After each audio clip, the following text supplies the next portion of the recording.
আসসালামু আলাইকুম দর্শক, শুভেচ্ছা নিন। আপনাদের সবাইকে স্বাগত জানাচ্ছি আমি কনক সরোয়ার আজকের অনুষ্ঠানে। দর্শক, শিরোনাম দেখে বুঝতে পারছেন যে প্রধানমন্ত্রী জনাব তারেক রহমান তার নিরাপত্তা বিষয়টি বেশ ঝুঁকির মধ্যেই আছে। তিনি যেই সিম্পল ভাবে তার সফরগুলো করছেন, তিনি যে সিম্পল লাইফ লিড করছেন অতীতের প্রাইম মিনিস্টারদের তুলনায়, বিশেষত গত 17 বছরে শেখ হাসিনার যেই ভয়াবহ নিরাপত্তা ব্যবস্থা ঘিরে যে জাঁকজমকের সাথে চলাচল করতেন সেই জায়গাটা তিনি ভেঙে ফেলেছেন। তিনি যতটুকু সিম্পল ভাবে চলা যায় পথ অনুসরণ করছেন এবং এতে তার নিরাপত্তার ঝুঁকি বাড়ছে। পাশাপাশি চীন সফর করে আসার পরে এই এই এই অঞ্চলের জিওপলিটিক্যাল যে পরিবর্তন, সেই পরিবর্তনে আমাদের প্রতিবেশী রূপে, আমাদের বন্ধু রূপে সবচেয়ে ভয়ঙ্কর যে শত্রু, যারা আমাদেরকে কি বলবো, যারা আমাদেরকে সম্পূর্ণভাবে তাদের করায়ত্তে নিতে চায়, নিয়ন্ত্রণ করতে চায়, সেই ভারতের জায়গাটা থেকে আসলে তার নিরাপত্তার ঝুঁকিটা অনেক বেড়ে গেছে এই চীন সফর করে আসার পরে। কারণ চীনের সাথে বাংলাদেশের যে দ্বিপাক্ষিক যে বিষয়গুলো নিয়ে আলোচনা হচ্ছে সেগুলো আবার ভারতের পছন্দ হচ্ছে না, এমনটি আমরা ভারতের যেই সংবাদ মাধ্যম এবং বিশেষজ্ঞ তাদের বক্তব্যের মাধ্যমে আমরা শুনতে পাচ্ছি। তো এই সার্বিক বিষয়টি নিয়ে এই যে খরচ কমানোর জন্য প্রধানমন্ত্রী যেই তার যে নিরাপত্তায় যে শৈথিল্য নিয়ে এসেছেন, শৈথিল্য বলবো না, যে নিরাপত্তার যে বহর কমিয়েছেন, এটাতে তার নিরাপত্তার ঝুঁকি বাড়ছে। তো এই বিষয়টি নিয়ে কথা বলতে আমার সঙ্গে যোগ দিচ্ছেন অত্যন্ত প্রিয় মুখ, প্রিয় মানুষ, আমার চ্যানেলের নিয়মিত অতিথি মেজর সুমন আহমেদ। সুমন ভাই, আপনাকে স্বাগত জানাচ্ছি আজকের অনুষ্ঠানে। আসসালামু আলাইকুম। ওয়ালাইকুম আসসালাম। আপনাকে অবশ্যই এখন নিয়মিত বলা যায় না, কারণ অনেকদিন পর পরই আপনার সঙ্গে আমার কথাবার্তা হচ্ছে, এটাও নিয়মিত মধ্যে পড়ে আর কি। তো যাই হোক সুমন ভাই, দর্শক অনুরোধে আমারটা কমাই দিচ্ছেন। আসলে আমার নিজেরই শোয়ের সমস্যা হচ্ছে, টাইম ম্যানেজমেন্টের সমস্যা। যাই হোক, তো আমি যেটা বলছিলাম যে চীন সফরের পরে আসলে এই অঞ্চলের জিওপলিটিক্যাল একটা চেঞ্জ কিন্তু আমরা দেখছি, এবং ধরেন বাংলাদেশের সাথে এখন পাকিস্তানের সম্পর্ক দিন দিন উন্নতি হচ্ছে, যেটি হাসিনার সময় শূন্যের কোঠায় ছিল সেটি এখন আমি বলবো যে 50% প্লাস, এটি হয়তো আরো বাড়ছে, বিভিন্ন চুক্তি হচ্ছে, সহযোগিতা হচ্ছে। টার্কির সঙ্গে আমাদের একটা আমরা কিছু এগ্রিমেন্টের দিকে হয়তো যাচ্ছি, সেগুলো নিয়ে আলোচনা চলছে। চীনের সাথে যে সফর, তো সব মিলিয়ে আসলে মানে ভারতের বুদ্ধিজীবী বা টেলিভিশন মিডিয়ার যে রিপোর্ট বা তাদের যে রিয়াকশন, তাতে বোঝা যাচ্ছে যে তাদের গা জ্বলতেছে আর কি। এবং প্রধানমন্ত্রী খরচ কমানোর জন্য যে নিরাপত্তা যেই কমিয়ে এনেছেন, এই সব মিলিয়ে সম্বন্ধে আপনার কাছ থেকে একটু শুনতে চাই। নিরাপত্তার জিনিসটা বা ঝুঁকি যে আপনি বলছেন, সেখানে একটা হচ্ছে ব্যক্তিগত নিরাপত্তা প্রধানমন্ত্রী জনাব তারেক রহমানের, আরেকটা হচ্ছে বাংলাদেশের ওভারঅল নিরাপত্তা। এখন প্রতিটা ক্ষেত্রে কিন্তু আমরা একটা প্রথমে নিরাপত্তার কথা যখন বলি, তখন আমরা থ্রেট অ্যানালাইসিস বা ঝুঁকিটা কতটুকু সেটা একটা অ্যাসেসমেন্ট করি। সেই অ্যাসেসমেন্টের মধ্যে থাকে যে ধরেন আমরা প্রধানমন্ত্রী নিরাপত্তার কথা এখানে যেহেতু বলছি, সেহেতু যারা এখানে ঝুঁকি, তারা অবজেক্টিভটা কি কারণে এটা করতে পারে বা এন্ড স্টেট কি চায় তারা কি প্রধানমন্ত্রীর শারীরিকভাবে বা ওনার জীবনের উপরে শঙ্কা আছে, নাকি এই ঝুঁকিটা হচ্ছে ওনাকে চারিত্রিকভাবে ওনার নামে কালিমা দেয়া, অথবা ওনার ক্ষমতাকে পঙ্গু করে দেওয়া। যে কোনো ধরনের একটা অবজেক্টিভ থাকতে পারে। তো সেক্ষেত্রে যে কথাটা ডক্টর কর্নেল অলি আহমেদ যে জিনিসটা বলেছেন, একটা আমি 2 দিন আগে দেখলাম, উনি শারীরিকটার কথাই সম্ভবত বলেছেন, জীবনের উপরে আশঙ্কার কথা বলেছেন। সেই পার্সপেক্টিভে দেখলো যে কারা এটা চাচ্ছে, অ্যাসেসমেন্টে আমাকে করতে হবে। দেন কোথা থেকে সেটা আসছে, কিভাবে তারা সেটা চায়, এবং সেটার ইম্প্যাক্টটা কি হতে পারে ব্যক্তির উপরে, এবং সেই ক্ষেত্রে পরবর্তীতে ব্যক্তি যদি দেশের প্রধানমন্ত্রী হন, সেই ক্ষেত্রে দেশের উপরে কি ইম্প্যাক্ট হতে পারে। এই ধরনের জিনিসগুলো যারা এই নিরাপত্তার কথা বলবে, করণীয় কি তার আগে কিন্তু তাদেরকে এই অ্যাসেসমেন্টটা কমপ্লিট করে নিতে হবে। তো আমি যদি এই অ্যাসেসমেন্ট আসি, প্রথম জিনিস যেটা হচ্ছে, আপনি অ্যালাউ করলে আমি বর্তমান প্রধানমন্ত্রী তারেক রহমান, তার সাথে গত 17 বছর আগে যে পতিতা হাসিনার আওয়ামী লীগের যে প্রধানমন্ত্রিত্ব বা সরকার, সেটার এসএসএফ বা নিরাপত্তার ক্ষেত্রে ছোট্ট একটা কম্পারেটিভ বলি, একটু অ্যানালাইসিস। হ্যাঁ, এটা আমরা জানতে চাই যে আগের কেমন ব্যয় হতো, আগে কি ছিল, এখন কি হচ্ছে, এটাকে আপনি কতটুকু বলবো, মানে আপনি নিজেও আসলে এসএসএফ এর সঙ্গে কাজ করেছেন, সো ইউ নো, আপনার সে অভিজ্ঞতা আছে, তার সবকিছু মিলিয়ে আপনার কাছে কি মনে হচ্ছে, কম্পারেটিভ স্টাডি দেন। প্রধানমন্ত্রী নিরাপত্তার সাথে যেহেতু আমি ছিলাম, এবং পরবর্তীতে ধরেন সেটা আজকে থেকে 30-35 বছর আগের কথা, তো এখন যেটা হচ্ছে বর্তমানে, আমি শুধু এসএসএফ এর জায়গাটাতে আসি। একটা হচ্ছে ভিজিবলি আপনারা দেখবেন যেই জিনিসটা আপনি বলছেন, আপনার যেই শিরোনাম খরচ কমাতে গিয়ে, খরচটা প্রধানমন্ত্রী নিজ উদ্যোগে যে জিনিসটা কমাচ্ছেন, সেটা হচ্ছে ওনার যে বুলেট প্রুফ গাড়িটা, সেটা কিন্তু ওনার নিজস্ব গাড়িটা ব্যবহার হচ্ছে। তার তেল খরচ থেকে শুরু করে পরিচালনা, এভরিথিং উনি ব্যক্তিগতভাবে বিয়ার করছেন, এটা সরকার বিয়ার করছে না। দেন হচ্ছে আগে ভিআইপি প্রোটেকশনের জন্য 14টা ভিআইপি গাড়ি থাকতো বা লাগতো, এখন কিন্তু ওনার যে কোনো চলাচল বা সফরের জন্য চারটা গাড়ি সাকুল্যে। তার মানে এইখানে খরচটা আপনি 1/3 এর নিচেও নামায় আনছেন। খরচ বলতে শুধুমাত্র ফিউল কস্ট না, এক্ষেত্রে আছে পার্সোনাল এবং অন্যান্য খরচ, অ্যাডমিনিস্ট্রেটিভ কস্ট, সেগুলোও আছে।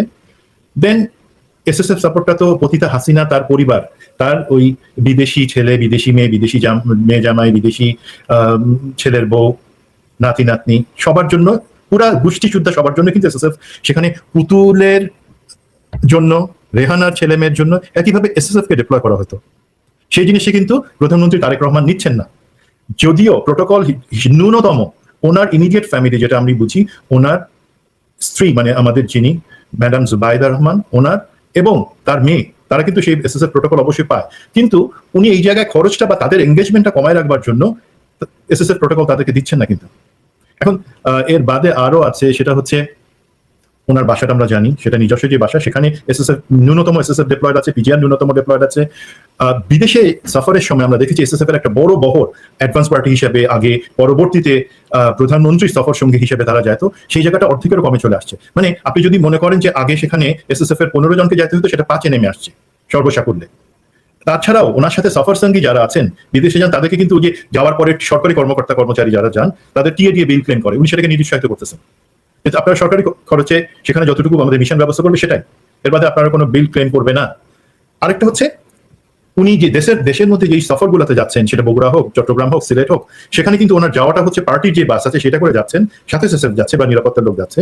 সেখানে ভেন্যু যেখানে উনি বক্তৃতা দিবেন বা যেখানে একটা কিছু উদ্বোধন করবেন, সেই জায়গার নিরাপত্তায় বা সেই জায়গার ডেভেলপমেন্টে স্থানীয় পার্টির লোকজন সহায়তা করছে বলে এসএসএফ সেখানে কম ডিপ্লয়েড হতে হচ্ছে, এবং সেখানেও খরচটা বাড়ছে। বিকজ শুধু যাওয়া না, সেখানে থাকার ব্যাপার আছে, সেখানে রিলেটেড ভেহিকেল বা ট্রান্সপোর্টেশন কস্ট, ফিউল কস্ট, সেই জিনিসগুলো আছে। এখন এইটা উনি চাচ্ছেন। এখন আপনার কনসার্নটা কোথায় সেটা আমি বোধহয় বুঝতে পারছি, এবং শুধু আপনার না, দেশবাসী। সেটা হচ্ছে মিনিমাম নিরাপত্তা যেই জিনিসটা, এখন সেই খরচটা আমি কম ধরে না। এক্সাম্পল দেই, কিছু কিছু জায়গায় আমরা দেখেছি কিছু অনুষ্ঠানে বিশৃঙ্খলা তৈরি হয়েছে, সেটা শুধু ওনার না, ওনার পরিবারের সদস্যদের উপরও তাদের কিন্তু তারা বিব্রত হয়েছেন। আমরা কি সেই পর্যন্ত এই খরচটুকু কমাতে গিয়ে সেইটুকু রিস্ক আমরা অ্যাকসেপ্ট করে নিব, নাকি আমরা নিশ্চিত করবো যে না, প্রধানমন্ত্রীর নিরাপত্তা সেটা ওনার ব্যক্তিগত চাওয়া পাওয়ার উপরে না, সেটা দেশের স্বার্থে, আমাদের সিকিউরিটি, ওভারঅল দেশের সিকিউরিটির স্বার্থে ওনার নিরাপত্তা জিনিসটা টপ প্রায়োরিটি পাওয়া উচিত, সেটা উনি চান কি না চান। বাট ডিসিশন মনে রাখবেন, আপনি কি জানেন এসএসএফ এর প্রধানকে, বা আমাদের এই যে নিরাপত্তা, ওনার নিরাপত্তার প্রধানটাকে আপনি কি জানেন? এটা তো প্রাইম মিনিস্টার নিজেই মানে himself. You are very right. আমরা বলি ডিজিএসএসএফ বা অন্যান্য কিছু, ডিজিএসএসএফ কিন্তু উনি একজন ডিজি, বাট ডিরেকশনটা, অ্যাপ্রুভালটা, এভরিথিং কিন্তু প্রাইম মিনিস্টার হিমসেলফ উনি দেন। সুতরাং এই জায়গায় আমরা চাবো, আশা করবো যে নিরাপত্তা, যেটা প্রাতিষ্ঠানিক নিরাপত্তা আমরা বলি, সেটা যাতে বজায় থাকে। এখন আপনি এখানে চায়নার জিনিসটা আনছেন, হ্যাঁ। সো আমি যেটা মনে করি, যদি একটা কনভেনশনাল থ্রেট থাকে বা নিরাপত্তার ঝুঁকি থাকে, সেটা মোকাবেলা করার জন্য আলহামদুলিল্লাহ আমাদের এসএসএফ পিজিআর যারা আছে, তারা হাইলি ট্রেইনড, হাইলি স্কিলড, এবং প্রফেশনাল দিক থেকে তারা কিন্তু টানা 72 ঘন্টা কাজ করতে পারে নিরাপত্তার জন্য, এবং সেইটুকু ট্রেনিং তাদের আছে। এখানে ওভারঅল অ্যাটায়ার বা বাহ্যিক দিক থেকে যতটুকু কমে আসুক না কেন, নিরাপত্তার দিক থেকে তারা কোনো ঢিলামি করবেন না, এবং সেটা মানে বর্তমানে বাহিনীগুলোর যারা প্রধান আছেন তাদেরকেও আমি জানি, সদস্য যারা আছে সেইটুকু তারা সেনাবাহিনী থেকে আসা সদস্য না। কিন্তু সুমন ভাই, ধরেন আমি আমাদের নিরাপত্তায় যারা আছেন এসএসএফ বা পিজিআর, তাদের যোগ্যতা বা তাদের দক্ষতা নিয়ে আমার মনে কোনো প্রশ্ন নাই, মানে দে আর হাইলি কোয়ালিফাইড, বা ধরেন তারা সেই জাতীয় সেই লেভেলের সাহসী। কিন্তু আপনি যদি হাসিনা রেজিমটা যদি আপনি এনালাইসিস করেন, আপনি দেখবেন যে হাসিনা তার শেষ 3 বছরে মিনিমাম মানে মানে ভারতের সাথে এত এত মানে কি বলবো, এত খাতিরের পরেও সে কিন্তু একটা থ্রেট অনুভব করছে। এবং হাসিনা কিন্তু লাস্ট 3 বছরে ম্যাক্সিমাম উদ্বোধন কিন্তু অফিস থেকে করছে, অনলাইনে ডিজিটালি ওপেন করছে, ডিজিটালি বক্তব্য দিচ্ছে, ডিজিটালি সবকিছু করছে।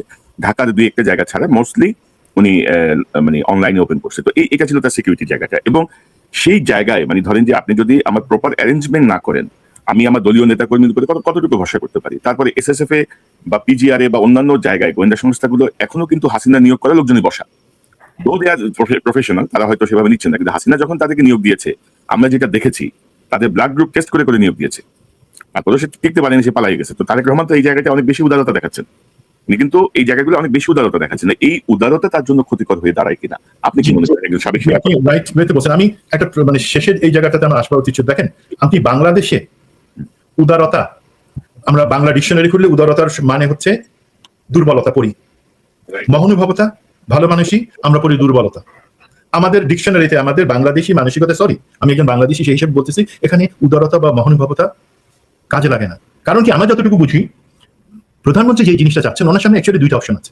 এক হচ্ছে উনি কি হাসিনার মতন গর্তে থাকবেন, কারণ কি খেয়াল রাখবেন, উনি যত বছর নির্বাসিত ছিলেন, 17টা বছর বাংলাদেশ থেকে লন্ডনে নির্বাসিত ছিলেন, এবং পরবর্তীতে আমাদের এই জুলাই আসবার পরে যখন ওনার সুযোগ হলো দেশে ফিরে আসবার, তো উনি কেন আসছেন না, ওনার সমস্যা কোথায়? তখন লোকে যখন চারদিক থেকে জিজ্ঞাসা করতেছে, তখন একটা কথা উঠে আসলো যে ওনার একটা নিরাপত্তা ঝুঁকি আছে।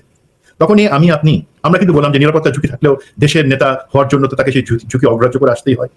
তারপরে উনি আসলেন ডিসেম্বর মাসে 2025 সালে।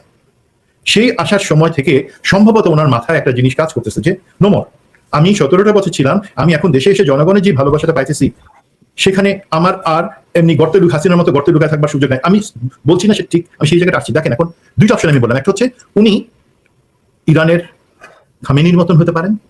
আমি জানি মৃত্যু সমাগত, আমি আমার বাসায় আছি, আমার নাতি সহ ছেলে মেয়ে সহ মৃত্যু সমাগত হতে পারে আল্লাহর হাতে, কিন্তু আমি কোথাও লুকাবো না, আমি কোথাও ছেড়ে চলে যাবো না, তাহলে দেশের জনগণ এক থাকবে না। উনি শহীদ হলেন, সেটা এক হতে পারে। প্রধানমন্ত্রী সেই অপশনটা নিতে পারে না, ঝুঁকি যায় আসুক না কেন, আমি সেইভাবে চলবো।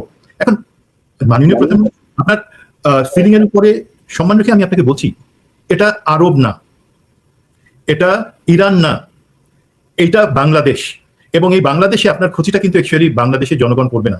সবসময় যে জিনিসটা আমাদের যত ক্ষতি আসছে, আমাদের যেই রাজনৈতিক যে হত্যাকাণ্ডগুলো হয়েছে, সরকার প্রধান, দেশের প্রধান যখন নিহত হয়েছেন, সেখানে আমরা সবসময় কিন্তু ভারতের হাতটা দেখতে পাইছি, এবং সেই ভারতের দালালরা আমাদের এখানে আছে।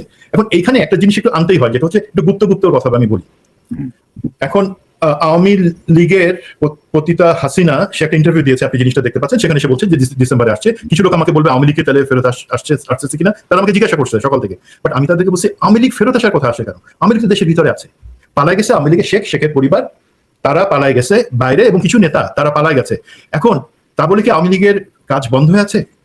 তাদের যেই লোকজন যারা আওয়ামী লীগ সংগঠনটার প্রতি তাদের আনুগত্য, নিষিদ্ধ আওয়ামী লীগ, সেটা হচ্ছে ধরেন শাওনের মতো, আনিস আলমগীর, জয় মামুনের মতন, আব্দুল নূর তুষারের মতন, দেন শাহেদ আলম, তাদের মতন লোকজন, তারা কিন্তু নবনীতারা আছে। যারা দেখবেন কি একটা ভারতের মিডিয়া থেকে একটা জিনিস ছাড়ে, নিরাপত্তা বা অন্যান্য জিনিস নিয়ে, বা আমাদের সমালোচনা একটা করে, সেটার পরপরই এই কজন যাদের কথা আমরা বললাম, তাদের সাথে আবার রিসেন্টলি বাংলাদেশের আরো কিছু বুদ্ধি পরজীবী যুক্ত হয়েছে, তারা সেটা নিয়েই আবার একটা ধোয়া তুলে।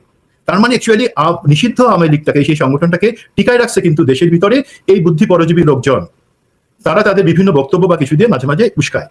আর ধরেন এই যে লোকজন, তারা কিন্তু চেহারায় সাংবাদিক বা কাজে সাংবাদিক বা সুশীল বা শিল্পী, তাদেরকে আমরা সেইভাবে দেখি না।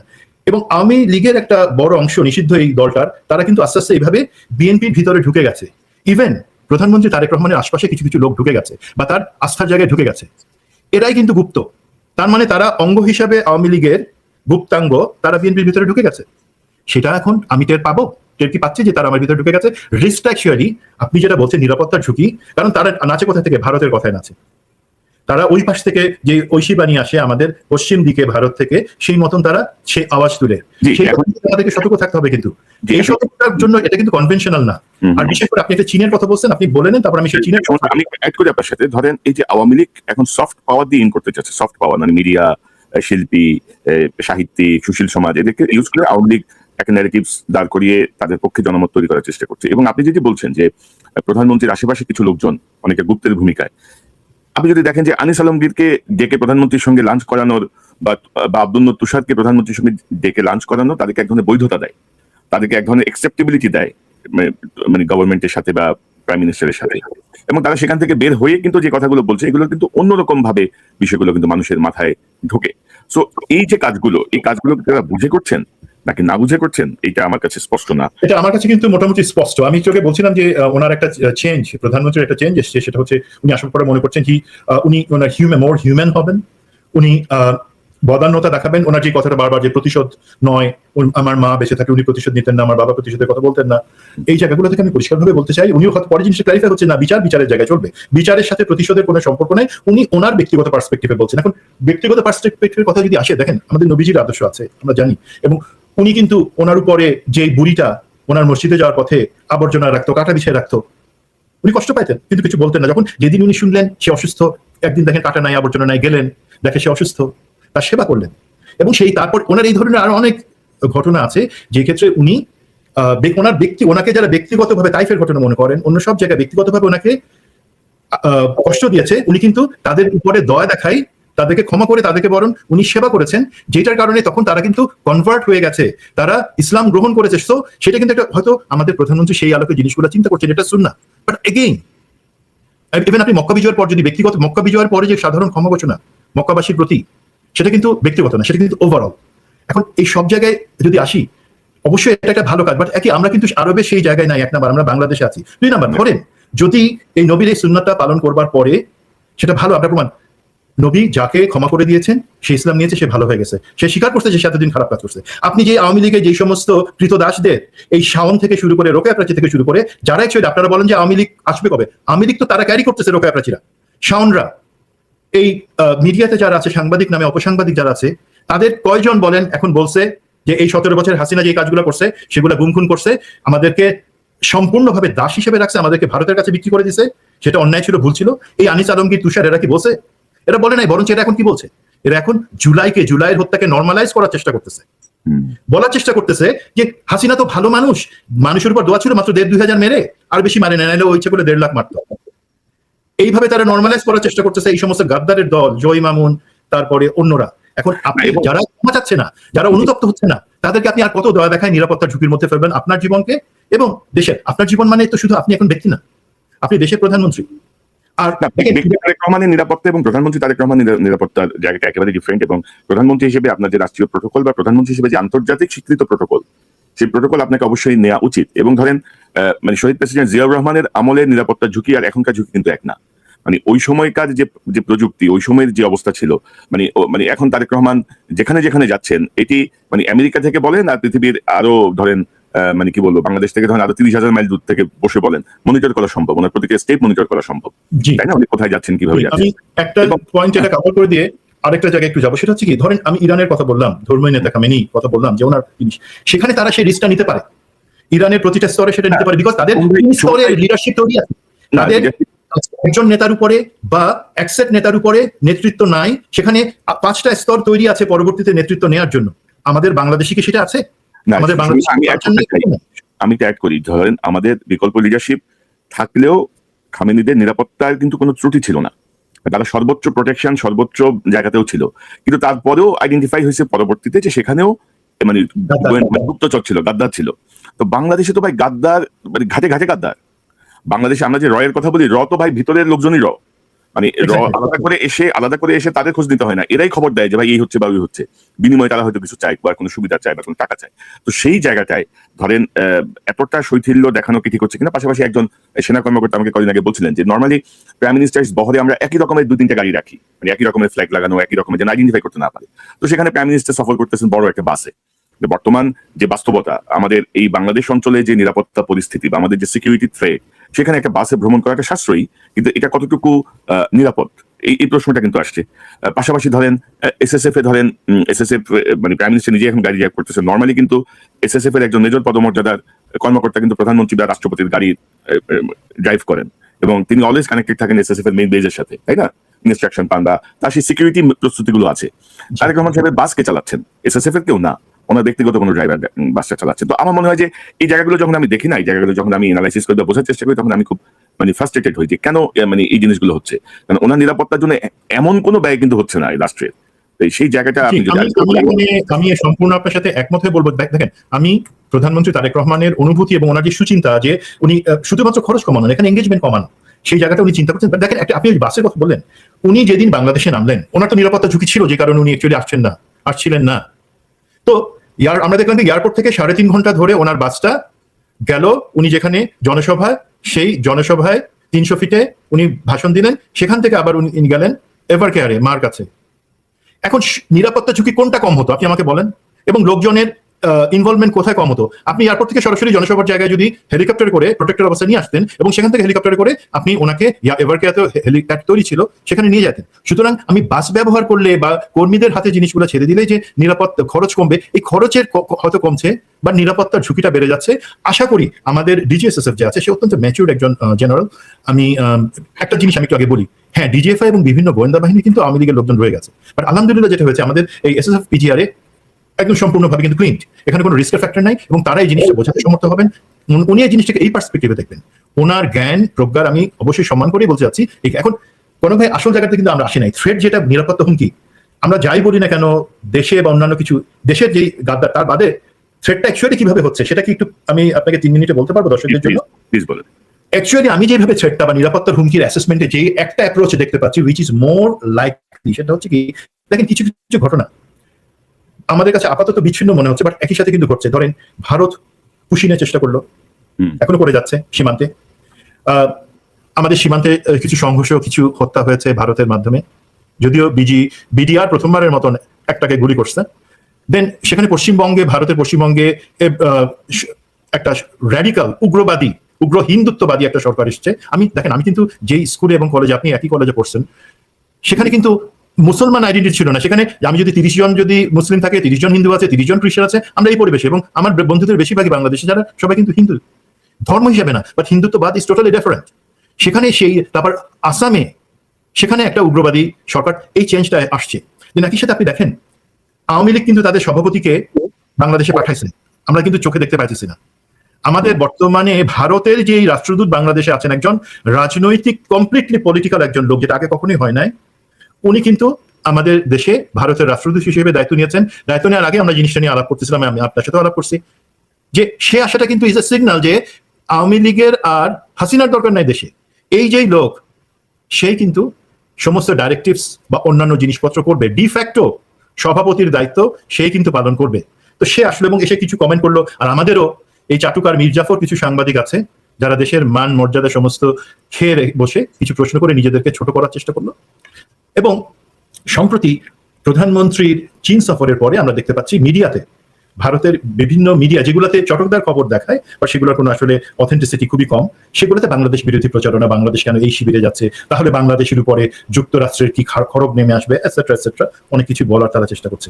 তো এই যখন জিনিসগুলো হচ্ছে, একই সময় আমাদের যে সুশীল কুকুরগুলো আছে, তারা আমাদের এই শাওন, তারপরে জয় মামুন, তারা ডেইলি স্টারের গিয়ে সেখানে তারা আলোচনা করছে, জুলাইকে প্রশ্নবিদ্ধ করার চেষ্টা করছে, সেই জিনিসগুলো করছে। তার মানে দেখেন, এর বাদে সব থেকে ইম্পর্টেন্ট যে জিনিস, আমাদের উত্তরবঙ্গে তারা কিছু মূর্তি নির্মাণ করছিল আগে থেকেই, এবং সেটা এখন ঢাকঢোল পিটায় যে এত উঁচু এত বড় মূর্তি তারা করতেছে, সেটা প্রচার করলো। যদিও সেটা কাজ আপাতত টেকনিক্যাল কারণেই সেটা কাজ বন্ধ আছে। সেই জিনিসগুলো করছে তারা। মাঝে মাঝে আবার রংপুর চিটাগং কেটে নিবে তারা, তাদের এত শক্তি আছে, এই সমস্ত জিনিস বলছে। তো এটা কি মিলিটারি একটা থ্রেট? মনে হতে পারে না। আসলে অ্যাকচুয়ালি এই যে প্রেশারগুলো তারা বিভিন্ন জায়গা থেকে দিচ্ছে, দিয়ে তারা একটা জিনিস চায় কি, আমাদের ওই রংপুর এলাকায় বা আশপাশে সিলেট চিটাগংয়ে আমাদের লোকজন পাবলিক বিক্ষুব্ধ হয়ে কিছু ধর্মীয়, যেটাকে আমরা বলি কাজ, মানে কিছু হিন্দু ঘর বাড়ি পোড়ানোর বা অন্যান্য কিছু তাদেরকে লাঞ্ছিত সেটা করবে, সেই মন্দির বা মূর্তির কাজ ভাঙার চেষ্টা করবে, তারা সেই উস্কানিটা দিচ্ছে।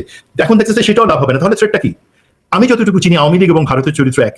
তারা নিজে থেকে যেমন বাস পোড়ায় মানুষ মেরে সেটা বিএনপির উপর এতদিন দায় দিছে, জামাতের উপরে দায় দিছে, সেই একইভাবে তারা এখন চেষ্টা করবে কি, ওই সমস্ত জায়গায় আমাদের হিন্দু ধর্মের যে ভাই বা অন্যান্য আছে তাদের উপরে কিছু আক্রমণ করবে, ঘরবাড়ি পুরাই দিয়ে একটা আওয়াজ তুলবে যে বাংলাদেশে তো এই শুরু হয়ে গেল, কমিউনাল রাইট শুরু হয়ে গেল, সুতরাং আমাদের এখন একটা দায়িত্ব আছে কি, বাংলাদেশ দখল করবে। অসম্ভব জিনিস, আলহামদুলিল্লাহ সেটা কোনোদিন তারা পারবে না, সেই জায়গায় আমি যাবই না। দেন বাট সরকারকে একটা আন্তর্জাতিক ভাবে এবং বাইল্যাটারালি দিল্লি ঢাকা সম্পর্কে একটা চাপ রাখা, যে দেখো তোমরা পারতেছো না, তোমাদের সরকার, যেটা আমি বলছিলাম যে প্রধানমন্ত্রী এবং জনাব তারেক রহমান প্রধানমন্ত্রী হিসেবে ব্যক্তিগতভাবে ওনার উপরে সেটা শুধু জীবনের উপরে না, ওনাকে ব্যর্থ হিসেবে প্রমাণ করার, ওনাকে একজন হাসিনার মতন দুঃশাসক হিসেবে প্রমাণ করাটাও কিন্তু একটা অবজেক্টিভ, সেটা হচ্ছে আমাদের পার্শ্ববর্তী দেশ ইন্ডিয়া। সেই ক্ষেত্রে তারা এখন এই জিনিসটা করবে, এবং আমার অনুরোধ থাকবে আমরা কোনো উস্কানিতে পা দিব না। দেখেন, আলহামদুলিল্লাহ আমাদের বিডিআর, আপনারা যেটাকে বিজিবি বলেন, আমি বলি না, সেই বিডিআর কিন্তু সীমান্তে গত কয়েকটা এঙ্গেজমেন্টে খুব ভালোভাবে কিন্তু ভারতকে জবাব দিছে, সমস্ত পুশিন ঠেকাই দিছে। বিডিআর এর সেখানে প্রতিটা জায়গায় তারা দিনরাত পরিশ্রম করে কাজ করতেছে। এখন সেইটুকু জায়গায় সেখানে কি আমাদের কোনো একটা ঘটনা কিন্তু ঘটছিল সেখানে, যে আমাদের কিছু লোকজন গ্রামবাসী সীমান্তবর্তী এলাকার রাগের চোটে ওইখানকার কিছু শস্য উঠাই নিয়ে আসছিল, পরে বিডিআর এর অনুরোধে সেগুলো আবার ফেরত তারা দেয়। আমরা কেন ওদের মতন ব্যবহার করবো? আমাদের রাগ হতে পারে। সুতরাং আমরা এই জায়গায়, ওরা এই সুযোগটা খোঁজার চেষ্টা করবে যে আমরা আক্রান্ত, আমাদের গ্রামবাসী আক্রান্ত, আমাদের হিন্দুরা আক্রান্ত, এই সুতরাং একটা লিমিটেড স্কেল কিছু সার্জিক্যাল অপারেশন করতে হবে, করে বাংলাদেশকে একটা শিক্ষা দিতে হবে। ওরা সেটা চিন্তা করতেও পারে, যদিও সেটা চিন্তা করার ওদের জন্য দুর্ভাগ্যের ব্যাপার হবে, বাট আমরা সেই সুযোগ তাদেরকে দিব না, আমরা উস্কানিতে পা রাখবো না। That is my point. না, এটা ভালো, মানে উস্কানিতে পা দিচ্ছে না বাংলাদেশ, এবং ধরেন যে ভারতের যে চেষ্টা, সেই চেষ্টাটায় বাংলাদেশের যারা রাজনীতিবিদ, এটা সমালোচিত হচ্ছে যে ভারত এত কিছু বলতেছে, শুভেন্দু এত কিছু বললো, আমরা কেন কিছু বলছি না। মানে বাংলাদেশ কিন্তু এখানে এক ধরনের সহনশীল গেমে আছে, দ্যাট ইজ পজিটিভ। কিন্তু ধরেন আপনি যে জায়গাগুলো বলছেন আমি আপনার সঙ্গে একমত, কিন্তু তারপরেও ধরেন আমি মনে করি যে প্রধানমন্ত্রীর নিরাপত্তার জায়গাটায় আরেকটু মানে সতর্কতা, আরেকটু জটিলতা প্রয়োজন। এবং আপনি জানেন যে আমার চ্যানেল থেকে আমি এই পর্যন্ত এর আগে আরো দুটো প্রোগ্রাম করেছি। একটি প্রোগ্রাম হচ্ছে নির্বাচনের আগে, আপনি জানেন নির্বাচনের আগে আমি এই প্রোগ্রামটি করেছিলাম। যে ভয়ঙ্কর ত্রুটিপূর্ণ তারেক রহমানের নিরাপত্তা ব্যবস্থা প্রশিক্ষিত শত্রু সুযোগ দিতে পারে। এটি ছিল নির্বাচনের আগে যখন তিনি নির্বাচনী প্রচারণায় আছেন তখনকার ফুটেজ, তখনকার একটি অনুষ্ঠানের থাম্বনেল, এবং পরবর্তীতে ঢাকা বিশ্ববিদ্যালয়ে তিনি যখন গেছেন তখন দেখা গেল যে ছাত্র দলের নেতা বলছেন যে চাপেন চাপেন সাইড সাইড প্রধানমন্ত্রীর গাড়ি যাবে। তো এই জায়গাগুলো থেকে কিছুটা উন্নতি হয়েছে, এটা নিঃসন্দেহ, মানে কিছুটা হয়েছে। তো আমরা ওনার নিরাপত্তা নিয়ে আমার মনে হয় না যে আমি আর অনুষ্ঠান করব, কারণ অতিরিক্ত হয়ে যাচ্ছে। মানে ধরেন যে আপনি তো ঠিক আছে করতেছেন, আপনি আমি আমরা হলাম কাক, কাকের মতো কাকা করে যাব, লোকে তাকায় আমাদের দিকে মুগ্ধ হয়ে তাকাবে না। যারা ময়ূর তারা পেখম মেলে তাদের ভীষণ নাচাইতে থাকবে, তাদের দিকে তাকে বাবা বলবে, তারা কিন্তু আমাদের কাজ হলো আমরা আবর্জনা পরিষ্কার করবো, কাকা করে চিৎকার করবো, তাতে কেউ আমাদের পছন্দ করুক কি না করুক সেই আবর্জনাটা পরিষ্কার করে আমরা খেয়ে ফেলবো। না ধরেন হচ্ছে পরিষ্কার করতেছে না, আপনাকে বলতে হবে না, বিএনপির কিছু গর্ধবে সে এখানে ধরেন কমেন্টস করে যাবে যে এটা নিয়ে আপনার ভাবতে হবে না, তো আমাদের ভাবতে হবে না, তোরা তো ভাই আবার বিপদে পড়লে আমরা সম্পূর্ণ আস্থা রাখছি ওনার চিন্তার উপরে এবং এসএসএফ পিজিআর বা আমাদের নিরাপত্তা সংশ্লিষ্ট সবার প্রতি আস্থা রাখছি। বাট কি যেটা হচ্ছে, আমরা তো কনভেনশনাল নিরাপত্তা হুমকির কথা বলছি না, শুধু আনকনভেনশনাল যে হুমকিটা যেটা ভিতর থেকে আসতে পারে, যেটা বাইরে থেকে আসতে পারে। ধরেন এইখানে আমাদের যে পার্শ্ববর্তী দেশ, যাকে অনেকে শত্রু দেশ বলে, আমি আপনার চ্যানেলে শত্রু দেশ বলে খামাখা আমার নিজের বানাতে চাই না, সেটা হচ্ছে কি তারা তো এইভাবে করবে না, তারা ভাড়া করা লোকদের দিকে কাজ করায়। যাকে বলেন তো আমাদের শহীদ ওসমান হাদির হত্যার বিচারের ক্ষেত্রে আমি জানি বিএনপি সরকার এবং এইটাতে স্বরাষ্ট্রমন্ত্রী সালাউদ্দিন সাহেব উনি আন্তরিক, আমি জানি। বাট এটা সহজ একটা সমাধান কি, ভারত যদি আমাদের ভালো চাইতো, একটা বন্ধুত্বপূর্ণ সম্পর্ক চাইতো, এই যে ফয়সালকে এবং আরেকজনকে তারা সেখানে ভারতে ধরছে, তারা এক্সট্রাডিশন চুক্তি তো আছে ভারতের সাথে, তারা ফেরত পাঠাতে পারে না? তারা কিন্তু এই সমস্ত জায়গায় নোংরামি করবে, হ্যাকরামি করবে, তারা হচ্ছে এই ধরনের জিনিস। বাট জিনিস যেটা হচ্ছে একটু এই যে চাপেন সাইড দেন যেটার কথা বলেন ভাই, এখানে একটা ছোট্ট জিনিস বলবো, তাদের প্রতি ধরুন এটা নিয়ে অনেক কিন্তু ট্রল হয়েছে, অনেকে ছাত্র দলের সভাপতি বা যুবলীগ দলের সভাপতি তাদের ব্যাপারে অনেক কিছু নয়নের ব্যাপারে, রাকিবের ব্যাপারে বলছে। এখন বেচারাদের কিন্তু দোষ নাই। জিনিসটা হচ্ছে কি, এটা মানে আসল যে গল্পটা, মানে আসল কথা থেকে শুরু হয়েছিলাম সেটা ফ্যাক্ট যে প্রধানমন্ত্রী তারেক রহমান উনি যখন প্রধানমন্ত্রী না, উনি আসবার পরে কিন্তু জগন্নাথ ইউনিভার্সিটি, এটা উনি প্রাইম মিনিস্টার হিসেবে ঢাকা বিশ্ববিদ্যালয়ে যখন তিনি গেছেন প্রাইম মিনিস্টার হিসেবে, আর প্রথমটা হচ্ছে নির্বাচনী সফরের সময়। না সেটা হচ্ছে মানে ওনার এই যে একটা জিনিস আছে না, তারা গাড়ির পিছনে দৌড়াইতো, সেটা নিয়ে অনেক ট্রল করছে না, যে কেন দৌড়াইতেছে গাড়ির পিছনে, তারা জুলাইতে তাদের অবদান এত বেশি, তারা এত বড় ছাত্র সংগঠন বা যুব সংগঠনের নেতা, কেন তারা দৌড়াবে? জনাব তারেক রহমান দেশে আসার পরে জগন্নাথ বিশ্ববিদ্যালয় নির্বাচনটা ছাত্র সংসদের, সেখানে সবাই আসেছিল যে সেবারে ছাত্রদল জিতবে, বাট সেখানেও কিন্তু শিবিরের প্যানেলটাই জিতে গেল। তো তখন স্বাভাবিকভাবে তারেক রহমান বেশ মনোক্ষুণ্ণ হলেন, বললেন যে এটা তো এক্সপেকটেশনের বাইরে, কিভাবে হচ্ছে যারা যারা জন্য রেসপন্সিবল তাদের দৌড়ে রাখেন। এখন সমস্যা, উনি কিন্তু ভালো কথা বলছেন, এখন যারা ওনার আশপাশে বলছেন, ওনার আশপাশে যারা আছে তাদের মাথায় কি জিনিস সেটা একটু খুলে দেখতে হবে। তারা মিসকমিউনিকেশন করে বললো কি, দেখো নেতা তোমাদেরকে দেখতে চাইতেছে, স্যার তোমাদের দেখতে চাইতেছে, সুতরাং উনি যখনই কোথাও বাইর হবে গাড়ির আশপাশে দৌড়াতে থাকবে যাতে ওনাদের দেখে, তোমাদের দৌড়াইতে দেখে। এটা কি কোনো কাজ হলো? দৌড়াতে মানে ওনার তাদের তো কোথাও দেখি না, তাদেরকে দৌড়ের কাজ মানে তাদেরকে ইনভলভ রাখেন, অ্যাক্টিভ রাখেন, দ্যাট ওয়াজ দ্য ডিরেকশন। আর সেখানে হলো কি, ওকে সবাই দৌড়াতে হবে গাড়ির আগে, তো এটা একটা লজ্জার ব্যাপার হয়ে গেল। আমি দেখেছি এই জিনিসটা পরে ক্লিয়ার হয়েছে এবং সেখানে এই জিনিসটা থেমে গেছে না। এবং ধরেন এই জাতীয় দলীয় লোকজন যদি ওনার নিরাপত্তা বলয়ের মাঝখানে যদি দৌড়াদৌড়ি করে, এটা নিরাপত্তার ঝুঁকিটাও সৃষ্টি হয় অনেক বেশি, তাই না? তো সেই জায়গাটায় ধরেন যারা নিরাপত্তার দায়িত্বে আছেন তারাও তো একটু বিব্রত হয় যে কাকে সরাবে, কাকে কি করবে। তো আমি যেটি বলছিলাম আপনাকে প্রথম থেকে, যে আমরাই আসলে মানে আমাদের মধ্যেই যে গুপ্ত লোকজন ঢুকে আছে প্রধানমন্ত্রীর আশেপাশে। যেমন ধরেন আমি আপনাকে একটা সংবাদ দেখাই, এই সংবাদটা সম্ভবত গতকাল বের হয়েছে ব্লুমবার্গের এই সংবাদটা বেরিয়েছে, সেটি হচ্ছে Bangladesh prime minister meet labour tycoon Amin on Malaysia trip. এবং ব্লুমবার্গের এই রিপোর্টে, যে জুলাই 8 তারিখের রিপোর্ট, আজকে 10 তারিখ, তো আমেরিকার এই প্রসিদ্ধ যেই সংবাদ মাধ্যম, সেখানে এই রিপোর্টটা কিন্তু তারা ক্লিয়ার, তাদের কাছেও ওইরকম ডাটা নাই, কিন্তু তারা ইনফরমেশন পাইছে। এবং আমি আমার মতো করে চেক করে দেখলাম যে তারেক রহমান সাহেবের সাথে আসলে এই যে দাতো আমিন, যে আপনার জনশক্তি রপ্তানির ক্ষেত্রে একটা কুখ্যাত লোক, যাকে ইউনূস সরকার 25 অক্টোবরে ফেরত চাইছে মালয়েশিয়ার কাছে, যে ফেরত দাও, বিরুদ্ধে মামলাও আছে, তার সঙ্গে বৈঠক হয়েছে। তো আসলে কিন্তু বৈঠক হয়নি, মানে এই দাতো আমিন আবার মালয়েশিয়ার রাজার খুব ঘনিষ্ঠ। তো তারেক রহমান যখন রাজার সঙ্গে দেখা করতে গেছেন, সেখানে সে উপস্থিত ছিল, প্রাইম মিনিস্টারের সঙ্গে বোধহয় হাই হ্যালো কিছু একটা হয়েছে। কিন্তু দেখেন এটা থেকে ধরেন ভারতের এখন মূল টার্গেট কি, আমাদের জনশক্তিকে ক্ষতিগ্রস্ত করা, আমাদের গার্মেন্টসকে ক্ষতিগ্রস্ত করা, এই জায়গাটা ধরেন তারা কিন্তু ব্লুমবার্গকে দিয়ে রিপোর্টটা নিয়ে আসছে। এটা কিন্তু আপনি মিথ্যা বলতে পারবেন না, দেখা তো হয়েছে। এখন মানে meet tycoon Tarique Rahman meet tycoon মানে আমিনের সাথে তার দেখা হয়েছে, এখন এটাকে অন্যভাবে তারা প্রজেক্ট করছে। তো সেই জায়গাগুলো ধরেন এটা তো হয় বাংলাদেশের ভেতরের কেউ এটা লিক করছে, নাহলে মালয়েশিয়ায় ইন্ডিয়ান বংশোদ্ভূত কেউ এটাকে লিক আউট করছে। উদ্দেশ্য কি? উদ্দেশ্য হচ্ছে এই সফরটাকে এক ধরনের প্রশ্নবিদ্ধ করা, কিছু প্রশ্ন সামনে নিয়ে আসা। তো সেই জায়গাতে আসলে আপনি কতটুকু মানে সতর্কতার সঙ্গে এবং দূরদৃষ্টির সঙ্গে মোকাবেলা করবেন, that is up to prime minister actually, that is up to prime minister. আমাদের আসলে যে জিনিসটা বিশেষত আমার ধরেন যে জিনিসটা আমাকে খটকা লাগে, আমার চোখে পড়ে, আমি সামনে আনার চেষ্টা করি, এটা betterment of the country, betterment of the government. তো এখন ধরেন এটাকে ভিন্নভাবে দেখলেও কিছু করার নাই, বাট এই প্রশ্নগুলো রেজ করা হচ্ছে বৃহত্তর স্বার্থে। যদি বুঝে তো ভালো, না বুঝলে কিছু করার নাই ভাই, তাই না? এটা আপনি বলেছেন, এটা অবশ্যই প্রধানমন্ত্রীর বিবেচনা জিনিস। এখন অ্যাকচুয়ালি ওনাকে যারা উপদেশ বা অন্যান্য জায়গায় গাইড করে, আমরা যদি বলি উপদেশটা, এক্ষেত্রে কিন্তু পিনাকিদা রিসেন্টলি একটা ওনার একটা অনুষ্ঠানে জিনিসটা আলাপ করছেন যে দেখেন, উপদেষ্টা হিসেবে যারা অ্যাকচুয়ালি আছেন আমি তাদের শ্রদ্ধা রাখতে চাই, বাট তাদেরকে মনে রাখতে হবে, এবং এটা কিন্তু সংবিধানের সাথে সাংঘর্ষিক। এই যে উপদেষ্টাদেরকে মন্ত্রী প্রতিমন্ত্রীর মর্যাদা দেয়, সেখানে রাখা এবং ক্যাবিনেট মিটিং এ হাজির থাকা, সেই জিনিসটা কিন্তু 1996 যেই রুলস অফ বিজনেস সেটাকে 2009 সালে চেঞ্জ করে হাসিনা এই জিনিসগুলো ঢুকাইছিল। যখন প্রশ্ন আসলো তারেক সিদ্দিকী কেন আর্মি চালাবে, সে হচ্ছে প্রধানমন্ত্রী হাসিনার সামরিক বিষয়ক উপদেষ্টা, যার কাজ হচ্ছে প্রধানমন্ত্রীর অফিস, পিএম অফিস বা পিএমও যেটাকে আমি বলি, সেটার মধ্যে সীমাবদ্ধ থাকবে এবং মাস্ট থাকা উচিত। আর্মি বিভাগ থেকে যখন কোশ্চেন আসলো তখন সেই মহিলা যে জিনিসটা করলো, সে পিএম রুলস অফ বিজনেসে চেঞ্জ আনলো, রুলস অফ বিজনেসে চেঞ্জ এনে সেই জিনিসটা ঢুকাইলো এবং তাদেরকে মন্ত্রী প্রতিমন্ত্রী পদমর্যাদা দেওয়ার জন্য আনলিমিটেড নাম্বার কথাটা আনলো। আপনারা যদি রুলস অফ বিজনেসটা পড়েন, এখন আবার রুলস অফ বিজনেসে পরিষ্কার বলা আছে এটা এমন কোনো কিছু আনা যাবে না বা এমন কিছু করবে না যেটা সংবিধানের সাথে সাংঘর্ষিক, এবং সেটা অটোমেটিক্যালি নাল অ্যান্ড ভয়েড হয়ে যাবে। আমাদের উপদেষ্টারা বর্তমানে যে সুবিধা বা যে পদবি বা যে স্ট্যাটাস ভোগ করছে সেটা কিন্তু কোথাও নাই। এবং আসলেই আমি সরকারের কাছে অনুরোধ করবো তাদেরকে অন্য ক্যাপাসিটি, তাদেরকে কনসালট্যান্ট হিসেবে রাখেন আপনার সাথে, তাদের উপদেশ নেন। সবকিছুতে প্রধানমন্ত্রীর একা পিএমও চালানোর জন্য লোক দরকার, তারা যোগ্য অবশ্যই, বাট কেন আপনারা সংবিধানের মূল নীতির বাইরে গিয়ে আপনাদের পদটাকে ধরে রাখবেন? 1 নম্বর। 2 নম্বর, যাই হোক না কেন মন্ত্রী পরিষদের বৈঠক দেখে, আর তারা এখন পর্যন্ত নিয়ম অনুযায়ী মন্ত্রী পরিষদের বৈঠকে তারা মন্ত্রণালয় সংশ্লিষ্ট বৈঠকে জয়েন করতে পারবেন, কিন্তু আলাদাভাবে মন্ত্রী পরিষদের কাজে তারা হস্তক্ষেপ করার কোনো অধিকার নাই। মনে রাখবেন, তারা হচ্ছে প্রধানমন্ত্রীর অফিসে কর্মরত প্রধানমন্ত্রীর উপদেষ্টা, তারা শপথ নেন নাই।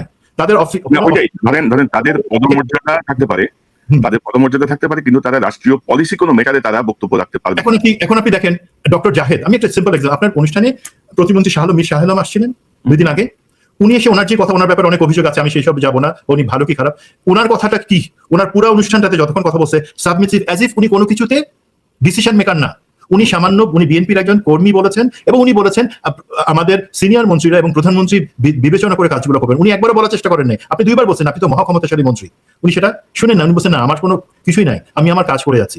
তার বিপরীতে আপনি উপদেষ্টা ডক্টর জাহিদের একটা দেখেন, অনেকে তাকে কষা জাহিদ বলে, আমি সেটা বলবো না, এটা একজন উপদেষ্টার প্রতি অসম্মান হয়ে যায়, কষা জাহিদ বলবো।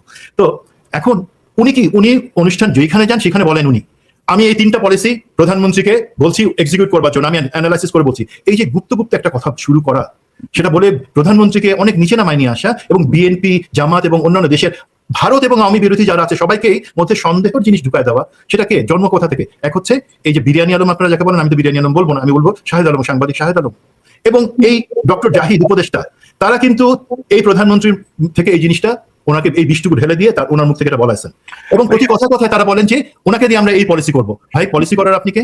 পলিসি করবে সংসদ, পলিসি করবে মন্ত্রিসভা।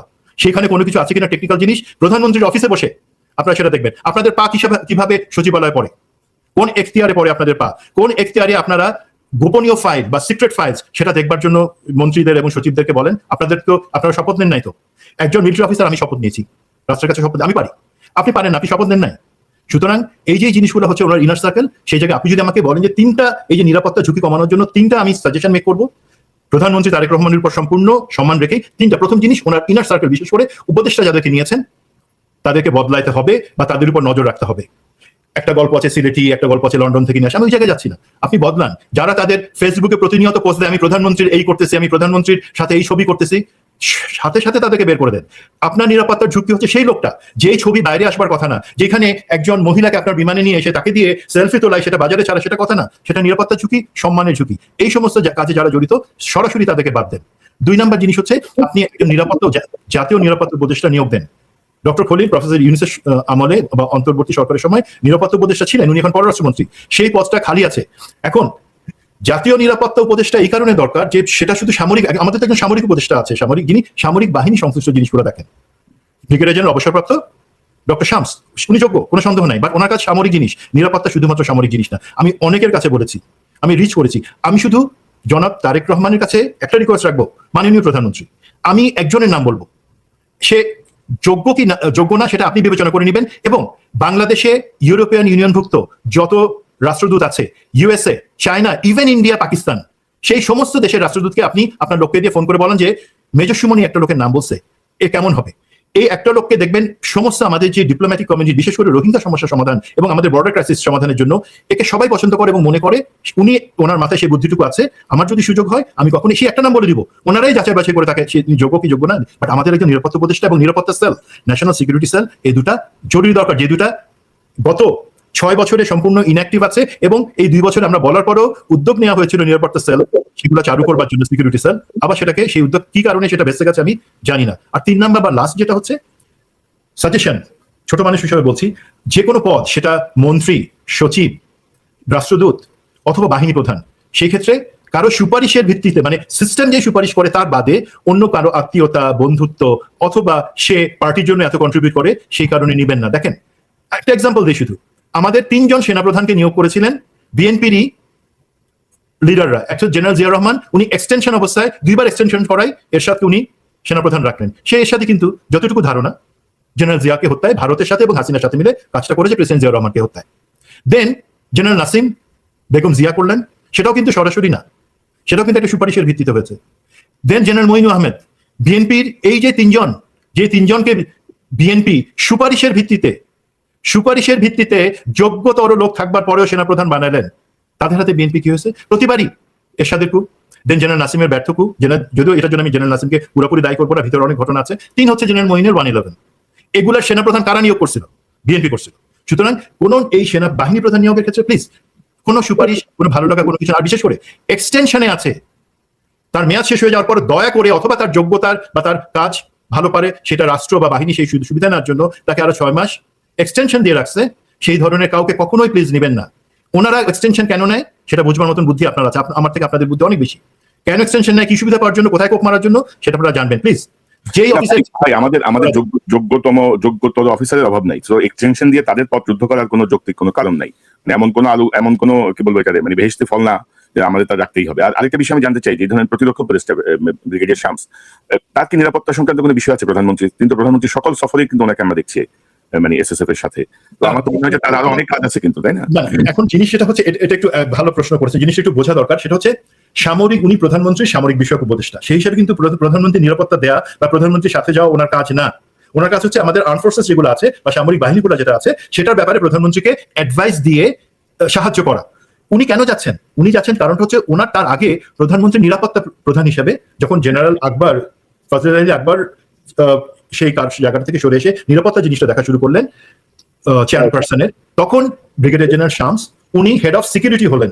হেড অফ সিকিউরিটি উনি কিন্তু এখনো নিজ থেকে হয়তো মনে করেন আমি, অথবা উনি নিজে থেকে চেয়ে নিয়েছেন যে না ঠিক আছে উপদেষ্টার একটা আমার পদ আছে, it's okay, that's a separate duty, but head of Tarique Rahman security বা পিএম সিকিউরিটি সেটা উনি নিজে থেকে এখনো দেখছেন, যেই কারণে উনি প্রধানমন্ত্রীর সাথে যাচ্ছেন বা সাথে আছেন।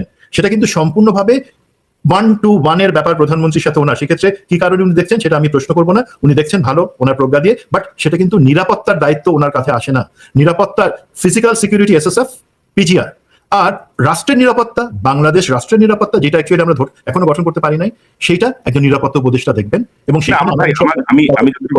আমি যতটুকু খোঁজ খবর রাখি সুমন ভাই, যে এসএসএফ এর যারা প্রধান আছেন বা পিজিআর এর যারা প্রধান আছেন তারাই যথেষ্ট নিরাপত্তা দেখার জন্য, আমাকে বড় বড় সালেরা থাকলে তাদের কার্যক্রমে সমস্যা হয়, বুঝছেন তো?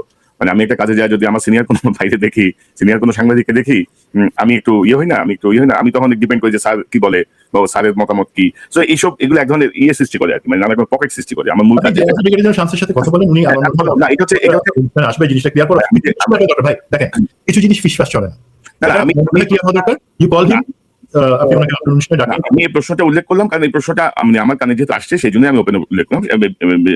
ব্রিগেডিয়ার শামসের সঙ্গে আমার যোগাযোগ আছে দেখে আমি একটা আমন্ত্রণ জানাতে পারি, আমার তো যোগাযোগ হয়, আমি জানাতে পারি। আমার অনুষ্ঠানে একদম শেষ দিকে শেষ করছেন, মানে জাস্ট বিষয়টি সামনে আনা, আপনি অলরেডি এনেছেন যে গতকাল রয়টার্সের সাথে হাসিনা একটা ইন্টারভিউ দিয়েছে, এটা ব্লুমবার্গ চলে এসেছে, আমি রয়টার্স একটু যদি দেখাই আপনাকে। রয়টার্সের সাথে হাসিনা একটা ইন্টারভিউ দিয়েছে, সেই রয়টার্সের ইন্টারভিউতে হাসিনা বলছে যে বাংলাদেশের Hasina plans December return with party colleagues to surrender. তো হাসিনা ধরেন গত 2 বছর ধরে এইসব হামকি তমকি করে যাচ্ছে, যে কোনো সময় ঢুকে যাবো, হ্যান করবো, ত্যান করবো, চলে আসবো, লাভ দিব, আমি কাছাকাছি আছি, চট করে ঢুকে যাবো, এগুলো আমরা অনেক দেখছি। তো আমার তো মনে হয় না যে হাসিনা সেই কনফিডেন্স আছে যে আমি দেশে যে আকাম করে গেছি এবং এখনো আমি যেভাবে হুমকি দিয়ে যাচ্ছি, হাত কেটে ফেলবো, পা কেটে ফেলবো, ফাঁসিতে ঝুলাবো রে, এই করবো রে, সেই করবো রে, তালিকা করে রাখো, তোমাদের হাত পা নাই। একজন যে বলতেছে কথা কম কাজ বেশি, একজন বললো না যে নেত্রী সব শেষ করে দিবো, হাসিনা বলতে কথা কম বলো, কাজে দেখতে চাই। তার মানে একটা প্রচন্ড ক্লিয়ারেন্স মানে তুমি মারো ধরো কাটো যা খুশি তা করো। তো সেই জায়গাতে আপনি কি মনে করেন যে আসলে মানে হাসিনার মানে এই আর ফিরে আসবে?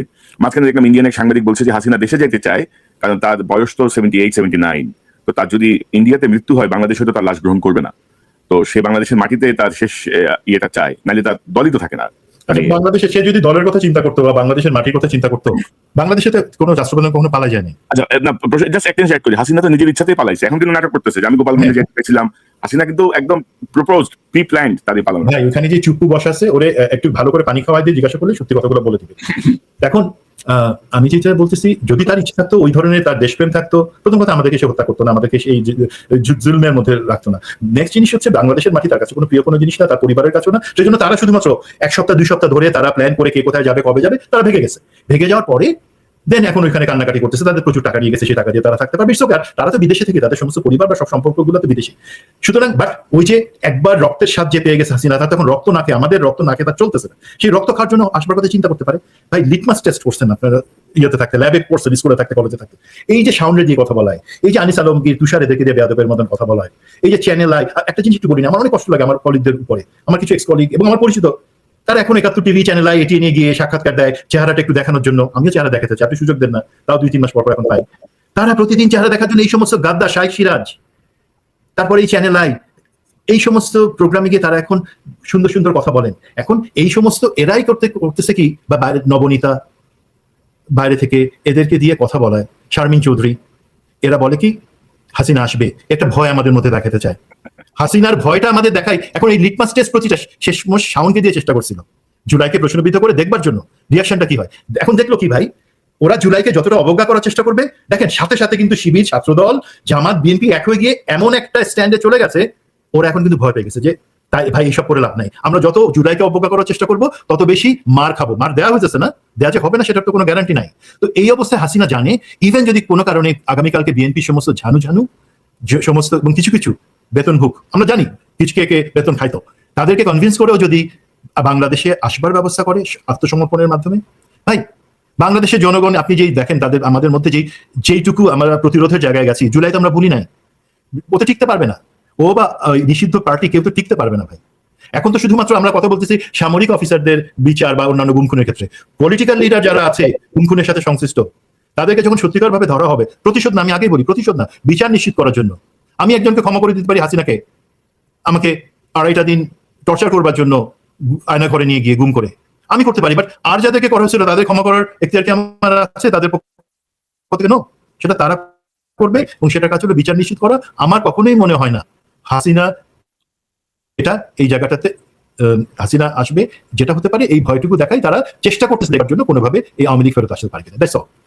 না ওইটাই আমার মনে হয় না যে হাসিনা যদি ফিরে আসতোই তাহলে সে আর পালাইতো না, কারণ ধরেন যে হাসিনা যে সময় পালাচ্ছে সে সময় কিন্তু মানে 3 বাহিনীর প্রধান থেকে শুরু করে সচিবালয়, পুলিশ, র্যাব, আনসার, বিডিআর সবই তার নিয়ন্ত্রণে, সবই তার লোকজন বসা ছিল। তো কোন পরিস্থিতিতে সে পালাইছে সে বোঝে, এবং বাংলাদেশের মানুষ এই জায়গাটায় মানে তার যেই 17 বছরে তার যেই জুলুম নির্যাতন, মানে উন্নয়ন ভাই, ফ্লাইওভার আর পদ্মা সেতু আর কিছু উন্নয়ন, কিছু বিল্ডিং দিয়ে তো আপনি মনুষ্যত্ব বিচার করতে পারবেন না, তাই না?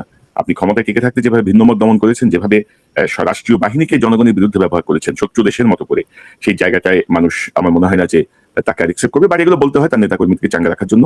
বাট আমার মনে হয় যে সাম্প্রতিক সময়ে বললো না যে তার একটা বক্তব্য, যে সোহেল তাজ, তিনি বললেন না, তিনি তো বলেছেন, তার একটা স্ট্যাটাস আমরা কয়েকদিন আগে দেখলাম ফেসবুকে, তিনি বলেছেন যে এসব কথা বলে জাস্ট নিরীহ আওয়ামী লীগারদেরকে বিপদে ফেলতেছে। আওয়ামী লীগ যারা সমর্থন করতো, যারা তার এই কথায় উস্কানি নিয়ে লাভ দিয়ে পড়তেছে যে চট করে ঢুকে যাবো, সেপ্টেম্বরে আসতেছে, ডিসেম্বরে আসতেছে, জুলাইতে আসতেছে, ডেট একটা অভাব নাই।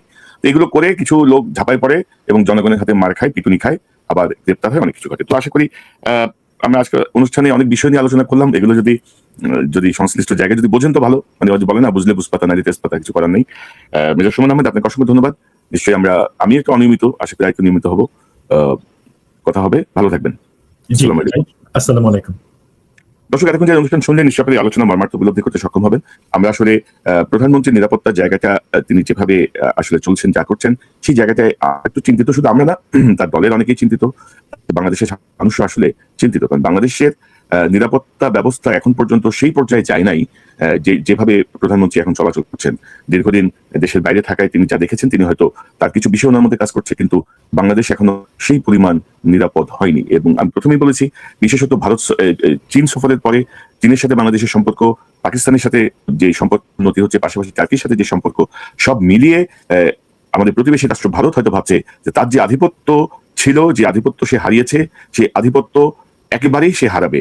বাংলাদেশ অনেক বেশি শক্তিশালী একটি স্বতন্ত্র অবস্থান হয়তো নিচ্ছে, হয়তো নেওয়ার চেষ্টা করছে, সেই জায়গাটায় তারা হয়তো এটা ঠেকাবে, এবং সেই ঠেকানোর জন্য প্রথম টার্গেট তারা করবে মাননীয় প্রধানমন্ত্রীর দিকে। তো সেই জায়গাটা আমরা বারবারই অনুরোধ করছি যে খরচ কমানো বা বাড়ানোর বিষয় নাই, ন্যূনতম যে রাষ্ট্রীয় প্রোটোকল, ন্যূনতম যে নিরাপত্তা, এসএসএফ যে প্রশিক্ষণটা দেশে বিদেশে নিয়ে আসে ভিভিআইপি প্রশিক্ষণের জন্য, সেই প্রশিক্ষণের বাস্তবায়নটুকু যেন তাদেরকে করতে দেওয়া হয়।